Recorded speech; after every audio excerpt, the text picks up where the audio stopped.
दर्शक हो नमस्कार. वेधकमध्ये स्वागत आहे. मी प्रशांत आराध्ये. एक ताजी घडामोड अशी आहे की 2 दिवसापूर्वी माढा तालुक्यात बहुतांश ठिकाणी वादळी वारं झालं आणि त्यामुळं मोठ्या प्रमाणात शेतीचं नुकसान झालेलं आहे. केळीच्या बागा, डाळिंबाच्या बागा ह्या जमीनदोस्त झालेल्या आहेत आणि याची पाहणी आमदार अभिजित पाटील यांनी केली. यावेळी त्यांनी अधिकाऱ्यांना जे पंचनामे करून शासनाकडून जास्तीत जास्त यांना मदत मिळावी याकरता म्हणून प्रस्ताव सादर करावेत अशा त्यांनी सूचना दिलेल्या आहेत. याचबरोबर नुकसानग्रस्त शेतकऱ्यांशी त्यांनी संवादसुद्धा साधला. लाखो रुपयाचं प्रत्येक शेतकऱ्याचं इथं नुकसान झालेलं आहे आणि याकरता म्हणून त्यांनी शासन दरबारीसुद्धा आवाज उठवणार असल्याचं सांगितलेलं आहे. याचबरोबर त्यांनी स्पष्ट केले की शेतकऱ्यांनीसुद्धा पीक विमा घेतला पाहिजे, ज्यामुळं शेतकऱ्यांना नुकसान भरपाईसुद्धा जास्त मिळू शकते आणि त्यांनी आवाहन केलं आहे की शेतकऱ्यांनी पीक विमा उतरवावा. अचानक झालेल्या या वादळी वाऱ्यामध्ये माढा तालुक्यामध्ये केळी, डाळिंब यासह आणि अन्य पिकांचं मोठ्या प्रमाणात नुकसान झालेलं आहे. हाताशीत आलेल्या ज्या बागा होत्या, ज्या म्हणजे केळी जी निघणार होती केळी, ते सुद्धा संपूर्ण बागा जमीनदोस्त झाल्या आहेत. एकेका शेतकऱ्यांचं 50 ते 40 लाखापर्यंत नुकसान झालेलं आहे. याची पाहणी अभिजित पाटील यांनी केली आणि यानंतर त्यांनी संवाद साधला. काय म्हणाले पहा. आम्ही सगळेजण त्या ठिकाणी सोबत काही अधिकारी, कृषी विभागाचे मंडलाधिकारी, तलाठी यांच्या समवेत आज चांदज, टाकळी, आडेगाव, त्याचबरोबर गाराकोले, आलेगाव या भागामध्ये बागांना त्या ठिकाणी भेटी दिल्या.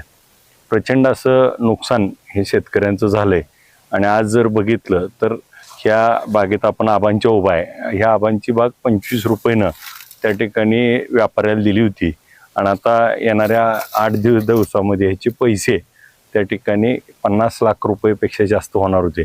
आणि आज तोंडाला आलेला घास आज निसर्गाच्या या वादळी वाऱ्यानं त्या ठिकाणी सगळा संपून गेला आहे आणि आज तोंडाला आलेलं पीक सगळं कोलमडून पडलं आहे. संपूर्ण बागेचं नुकसान झालं आहे. परंतु मला या निमित्तानं आज पंचनामे केले जातील, त्या ठिकाणी सरकारच्या NDRFच्या निकषानुसार पैसे मिळतील.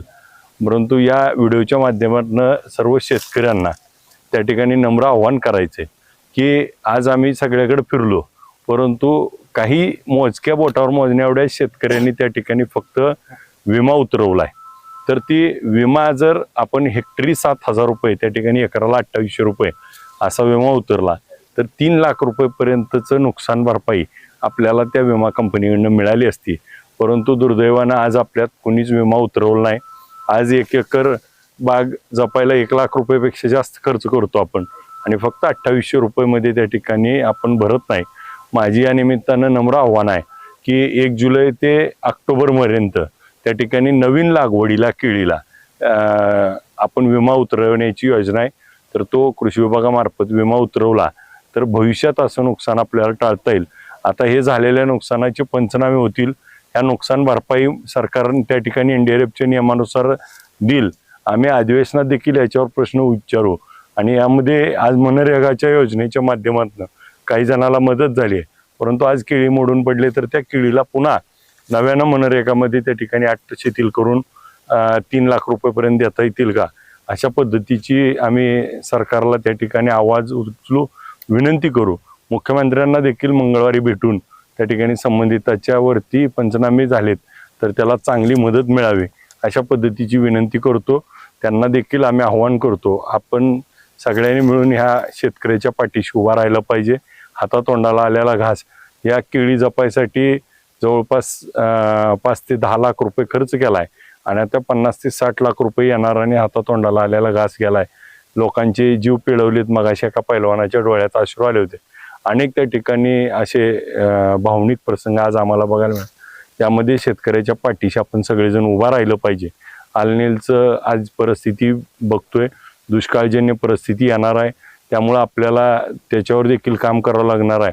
आपण सगळ्यांनी या सगळ्या गोष्टीचा सामना करण्यासाठी आता धाडारीनं संघर्षाने या दिवसामध्ये वाटचाल करावं लागेल. आपण सगळेजण या शेतकऱ्यांच्या पाठीशी उभा राहू असं मी सर्वांना आव्हान करतो आणि आपण जास्तीत जास्त लोकांनी त्या ठिकाणी विमा उतरवा, त्यामुळे आपल्याला होणाऱ्या नुकसानामध्ये आपल्याला त्या ठिकाणी मदत होईल.